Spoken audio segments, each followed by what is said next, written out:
Bonjour à tous, bienvenue dans cette vidéo YouTube, je suis ravi de vous la présenter. Donc dans cette vidéo, c'est un peu spécial, je vais vous faire un room tour.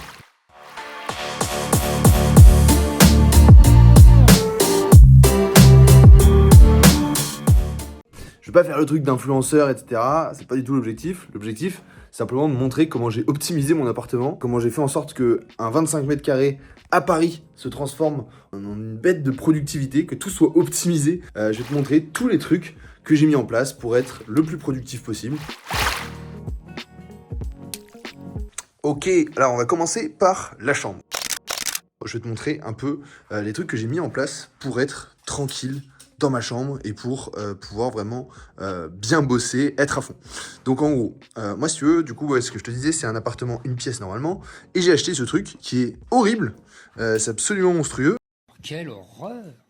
C'est horrible ça! C'est un truc de nazi! Mais c'est pas grave, parce que ce que je voulais, c'était simplement avoir un truc qui me sépare en fait ma chambre du reste de la maison. Comme ça, en fait, si tu veux, j'ai une pièce ici et j'ai une deuxième pièce là-bas. Du coup, je vais te montrer tous les tips que je te donne pour voilà, faire ta chambre et faire en sorte que ta chambre soit déjà optimisée. Du coup, là, moi, ce que j'ai, c'est un radio réveil. Je sais que ça fait très longtemps qu'on n'en utilise plus, mais moi, j'ai repris ça, le radio réveil, parce que je me dis que c'est quand même mieux par rapport au téléphone. C'est pas possible. Je passe trop de temps sur le téléphone le matin, le soir. Donc ça, il faut absolument enlever ça. Il faut enlever cette habitude. Dégager le téléphone, ça, direct, sinon on passe trop de temps. Donc téléphone, maintenant, il charge au bout de mon lit, ici. J'ai le chargeur là, donc comme ça me permet de... Oh, oh. Here I come. Oh, here I come. Oh. À la rigueur, le soir, pouvoir rester un peu sur mon tel. Et après, il reste ici. Ensuite, ce que j'ai, c'est que du coup, comme j'ai pas forcément mon téléphone avec moi, je me laisse du coup des livres qui traînent ici, des petits livres que je peux vous recommander, livres de mon pote Jérém et d'Anthony. Ici, je me suis fait quand même une petite déco avec les destinations dans lesquelles je suis allé. Bon, j'avoue, les destinations où je suis allé, etc., ça n'a rien à voir avec le business. On pourrait dire, oui, c'est pour me motiver le matin, etc. Pas du tout. Enfin, ça me change rien. J'avoue qu'au bout d'un moment, on les voit plus. Donc, non, ça n'a rien à voir. Voilà, donc c'est parti. On va passer à la pièce principale. Donc là, où je bosse, là où il y a mon bureau. Et il faut que ce soit la pièce la plus clean possible, qui m'inspire le plus, qui me permette de bosser au mieux. Parce que c'est là que je vais passer du temps. Et c'est là qu'il faut que je... Enfin, c'est dans cette pièce qu'il faut que je sois performant, on va dire. Donc c'est parti. Je vais te montrer ça. Comme tu vois, la déco est un peu, pas spéciale, moi j'aime bien. Simplement, c'est pas ma déco directement. Enfin, c'est pas directement chez moi, c'est un logement qu'on me prête. Donc forcément, je m'adapte à la déco qu'il y a. Donc, comme tu vois, toujours ce gros paravent. Enfin, voilà, ça me change bien d'avoir justement la chambre qui est derrière et moi, justement, mon bureau où là, je vois pas mon lit. Quand je cuisine, je cuisine pas beaucoup. Uber Eats, ça arrive. Mais quand je suis dans la cuisine, je suis pas en plein dans ma chambre, voilà, c'est quand même mieux. Donc là, on va passer juste ici à la partie un peu studio. Qu'est-ce que j'ai fait là en tant que vidéaste, monteur? Donc là, il y a une petite bougie qui sent bon. C'est pas mon temple, hein, c'est juste une bougie que j'ai mis là. Ici, il y a du matériel à moi. Donc là, le matériel que je sélectionne avant de partir en tournage, que je charge directement dans le sac, ici. Et donc ce matériel-là est prêt pour partir n'importe quand en tournage. Ici, j'ai mis des petits souvenirs, carte Pokémon gagnée au McDo. Et ici, ça, c'était un voyage à Miami avec le stand de tir. C'est bien cool à garder, le genre de petits souvenirs qui fait plaisir. Et après, on a ici, là, petit souvenir, mon premier boîtier. Un truc, un alcool du Portugal qu'on m'a ramené. Mon gros objectif qui va servir pour une soirée ce soir. Je vous partagerai ça sur YouTube justement. Donc ici, ouais, tous mes disques durs. Donc là, forcément, il y a... Dites-vous que là, il y a... Et maintenant, on va passer à la partie du coup bureau. La partie cuisine, je pense qu'il n'y a rien de spécial à dire. C'est affreux. Affreux, affreux, affreux, affreux. On va passer du coup directement au bureau. C'est l'espace où justement moi je vais passer un peu de temps, je vais pouvoir vraiment bosser à fond dans cet endroit. Donc il faut que tout soit le plus optimisé possible. Ce que j'ai fait, ce que j'ai mis en place, il y a plusieurs choses. Déjà le premier truc, c'est que au-dessus de moi, alors là il y a des cadres qui ont été mis ici par les propriétaires. Les gens pourraient les changer, c'est-à-dire qu'ici, Moi, j'ai 4 cadres. C'est pas des trucs qui m'inspirent beaucoup. Je m'en fous un peu. Toi, dans ton organisation, ce que tu pourrais faire, c'est à la place de ces cadres, mettre un vision board. Ce que tu fais, en fait, c'est que tu achètes un cadre aussi grand que celui-là, là-bas. Tu le mets ici, tac. Enfin, tu le mets au-dessus de ton bureau, tu vois. Et là, tu mets tes objectifs. De simplement ce que tu veux atteindre. De Bali, la liberté géographique. Tu fais un Photoshop de toi, j'en sais rien, à l'endroit où tu rêves d'être. En fait, comme ça, pendant que tu travailles, pendant qu'ici, tu es là à tout exploser sur le logiciel de montage ou n'importe où, et ben, tu peux avoir la vue sur tes objectifs et sur là où tu seras dans quelques années si tu continues à bien bosser. Un autre truc que je peux conseiller, et comme tu l'as vu, moi, j'ai toujours un bloc-notes à côté de moi où je note toutes mes idées. Et là, tu vois, par exemple, ici, petite idée d'hier soir, tournage vidéo de point mon appart parisien d'entrepreneur égale mes astuces plus miniature, comment l'agencer. Je sais pas si le truc sera exactement comme ça, mais en tout cas, ça m'est venu comme ça. J'ai également, je te donne une petite exclue, monteur vidéo au ski, comment je bosse à distance. Hello à tous, nouvelle vidéo où là justement je vais vous partager comment j'arrive à être monteur vidéo et à pouvoir travailler d'un peu d'où je veux. Donc là aujourd'hui on est au ski. Et ici, bah là moi j'avais une feuille, moi j'ai des feuilles en fait que je peux prendre ici dès que j'ai des grosses idées ou alors que je suis en call. Bah en fait j'attrape des feuilles ici, j'ai mes stylos là-bas. Ne pas négliger les stylos, hein. C'est très important d'avoir des petits stylos, des petits trucs. Je te donne des astuces qui peuvent sembler toutes connes, mais en vrai c'est très utile et je pense que tout le monde devrait penser à avoir ça et tout le monde devrait avoir ça chez soi parce que le fait d'avoir des stylos à portée de main, ça te permet de noter plus vite plutôt que de te dire vas-y moi j'ouvre note, je note ça sur un truc. Moi je suis pas fan, je préfère, j'aime bien noter, j'aime bien écrire et je pense que peut-être que tu devrais tester aussi si toi tu as du mal à te repérer, à te rappeler de quelques trucs que tu avais notés, etc. Pourquoi pas te dire, bah vas-y, moi maintenant je note avec des stylos, avec des feuilles. Moi c'est ce que je préfère faire. Ça fait un peu vieux, mais c'est le cas.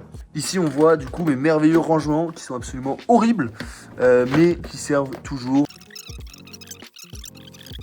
Et ici, du coup, je vais te parler de juste l'organisation de mon bureau en termes de simplement d'organisation graphique, on va dire. C'est-à-dire que, comme tu le vois, mon bureau, il est vide. Pareil de l'autre côté, les deux écrans sont totalement vides, à part les disques connectés qui sont là. Tac. Et ici, un enregistrement d'écran qu'il faut que je gère, qu'il faut que j'envoie. Donc voilà, mais ça, et en plus ça, je l'ai copié déjà, donc ça, je peux même le supprimer. Je vois trop de personnes qui ont des ordis dérangés, des Google Chrome avec des onglets de partout. Ça c'est l'enfer, il faut absolument ne plus avoir justement des trucs bondés d'onglets ici. Là c'est pas possible. Ici tu ouvres les différents onglets, tu les laisses ici. Tu ne dois pas avoir des onglets de partout, etc. Faut absolument que ça soit clean, que ça soit rangé. Et ici on ferme les trucs, on laisse pas tout ouvert aussi. Pareil, Safari, tac, je sais même pas pourquoi c'est ouvert. Ça c'est pareil, ça ferme, ça je sais pas pourquoi c'est là en train de traîner. Il faut que tout soit clean, il faut être maniaque. Il faut que tout soit clean ici et il faut que la corbeille soit vide. Vous devez de faire un travail de qualité, donc vous devez d'avoir un ordi bien rangé, bien propre, pour que vous puissiez justement réussir à être le plus pro possible en fait. Allez, maintenant parlons un peu du matériel. Qu'est-ce que j'ai utilisé là pour mon ordi? Qu'est-ce que j'ai mis en place pour que ce soit plus efficace pour moi, pour que ce soit le plus qualitatif possible? J'ai utilisé d'abord un support ici d'ordi pour le surélever. Parce qu'on le voit, moi ce que je veux c'est être à hauteur d'eux. Avant là le support ici il était vraiment très bas. Donc je pouvais même pas faire passer ça. C'était vraiment très bas donc j'étais obligé de me courber. Et je commençais à avoir des douleurs etc. Donc pour la santé j'ai décidé d'acheter ici ce petit support là qui me permet de surélever mon ordi. De mettre mes disques en dessous en plus. Et ce support parce que le support vraiment était arrivé là avant. Donc il était vraiment minuscule. C'est hyper mauvais pour la santé, c'est impossible, vous allez vous péter le dos. Je pense à Adam Swift qui a fait une vidéo sur la posture, etc. qui est très intéressante, où il explique que justement, voilà, à force d'être tout le temps comme ça sur son téléphone, si en plus de ça on rajoute ça à l'ordi, où on passe le plus clair de son temps, c'est impossible. Fais attention à ta posture, bla bla bla bla. Donc il faut absolument que sur l'ordi ce soit le plus calé possible et que tout soit nickel. Voilà, on va continuer. Du coup, moi pour le clavier, j'ai vraiment le plus petit. J'ai vraiment le plus petit clavier d'Apple qui me va très bien. Et, généralement, je me mets comme ça. J'ai acheté un petit tapis de souris aussi. Tac, paf, paf. Et après, je peux bouger sur sur mon clavier aussi. Pour les os, etc., je sais que c'est pas bon pour les articulations, je sais plus comment ça s'appelle la maladie là, qu'il peut y avoir, mais pour justement ne pas se faire mal aux articulations, généralement il y a des souris qui existent qui sont au point comme ça et qui permettent de bouger comme ça, etc. C'est mieux que comme ça, ce qui n'est pas une position naturelle. Mais en effet, ce qu'il vaut mieux faire, si vous commencez à avoir mal à la main, à avoir des petites douleurs qui sont un peu bizarres, eh ben, il faut surtout pas hésiter à acheter des claviers ergonomiques. Il y a Logitech qui fait ça. Parlons encore un petit peu santé également. Moi, du coup, j'ai une chaise qui est pourrie. Donc ça, c'est pas à faire. Franchement, ça, c'est pas à faire. Moi, j'ai cette chaise où je reste toute la journée dessus. Il faut que je la change, absolument. Simplement, c'est un gros budget. Mais franchement, ça vaut le coup. Je sais pas ce que c'est que cette chaise-là. Mais honnêtement, elle est nulle. Elle fait du bruit, etc. C'est pas bon, honnêtement, de rester assis toute la journée sur une chaise comme ça. Il vaut mieux une chaise avec des appuis pour les coudes, des repose-mains, je sais plus comment ça s'appelle, des accoudoirs, pardon, tout simplement. Il vaut mieux des accoudoirs, une chaise de gamer, les chaises de gamer font ça très bien, et voilà, et des chaises optimisées en fait, tout simplement. Une chaise pourrie comme ça, c'est pas forcément une bonne idée. Bref, dans tous les cas, je te remercie d'avoir regardé la vidéo jusqu'ici, j'espère que ça t'a apporté plein de choses. Juste pour te faire un petit point, du coup moi je fais une vidéo par semaine où je t'explique des conseils dans ma vie de monteur. Il y a des vidéos qui sont un peu bâclées. Je vais te montrer ma stratégie, elle est très simple. Ma stratégie, tu vois, comme je t'ai dit, j'aime bien écrire sur mon papier. Si t'es resté jusque là, je peux te montrer un peu. Ça, c'est toute ma stratégie YouTube qui tient sur un papier. Donc ça, en fait, si tu veux, c'est une vidéo par semaine où là, justement, je vais faire des vlogs sur le vif à l'iPhone, comme je viens de te faire. Un vlog voyage bien travaillé par mois. Donc là, il y en a deux vlogs sur le vif. Un vlog voyage bien travaillé. Une vidéo face cam, un peu plus travaillée, un peu plus sérieuse, et ça peut être des témoignages, etc. En tout cas, je te remercie d'avoir suivi ce vlog. N'hésite pas à t'abonner, puisqu'il va y avoir encore plein de choses, plein de valeurs qui vont être données pour que tu puisses vraiment grandir en tant que monteur vidéo, en tant qu'entrepreneur, peu importe qui tu es, peu importe si le montage t'intéresse ou pas du tout. Ce que je veux juste, c'est que mes vidéos soient ludiques, qu'elles soient plaisantes à regarder et que quand tu les vois apparaître sur YouTube, tu as envie de cliquer et que tu te dises pas « Bah non, là, j'ai pas envie d'apprendre un truc, j'ai pas envie de m'embêter à regarder un mec parler dans un studio, me raconter je sais pas quoi. Moi, je veux pas ça, je veux faire un truc sur le vif et le plus intéressant possible. » Donc voilà, j'espère que cette vidéo t'a plu. Je te dis à très vite. Ciao.